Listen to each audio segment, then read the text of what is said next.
In the year 1878, I took my degree of Doctor of Medicine from the University of London and proceeded to Netley to complete the course prescribed for Army surgeons. After completing my studies, I was attached to the Fifth Northumberland Fusiliers as assistant surgeon. The regiment was stationed in India, and before I could join it, the Second Afghan War had broken out. Arriving in Bombay, I learned that my corps had advanced through enemy territory. Following them, I reached Kandahar safely, where I found my regiment and started my duties.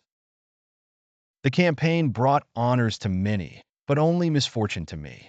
I was removed from my brigade and attached to the Berkshires, where I served at the Battle of Maiwand. There, I was struck by a Jazal bullet, which shattered my shoulder and grazed my artery. Had it not been for Murray, my orderly, who brought me to safety, I would have fallen into enemy hands. Worn with pain and weak, I was moved to a base hospital in Peshawar. I improved and could walk again when enteric fever struck me. After months of recovery, a medical board sent me back to England. I landed in Portsmouth with ruined health, but permission to spend 9 months recovering. In England, I had no family and was as free as my income allowed. I gravitated to London, the Empire's great cesspool for loungers.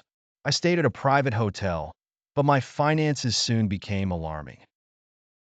I realized I had to make a change and decided to seek less expensive lodgings.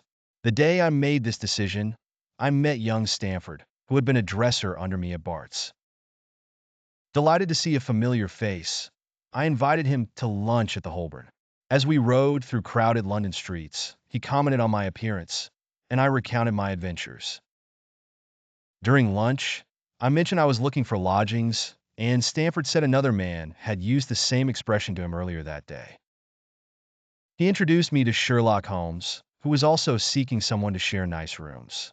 Stamford warned Holmes's habits could be quirky, but I was intrigued, especially when Stamford mentioned Holmes's scientific enthusiasm. After lunch, we drove to the hospital where Holmes was working. Stamford cautioned that he knew little of Holmes beyond their occasional meetings in the laboratory. As we entered the lab, Holmes greeted us with a test tube and exclaimed he had found a reagent precipitated by hemoglobin.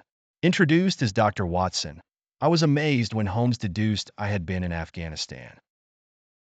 He explained his discovery's significance for detecting blood stains, and I was surprised by his enthusiasm. Stamford introduced us, and Holmes proposed we share rooms he had found in Baker Street, subject to my agreement. Holmes mentioned his occasional quirks, and I listed my own.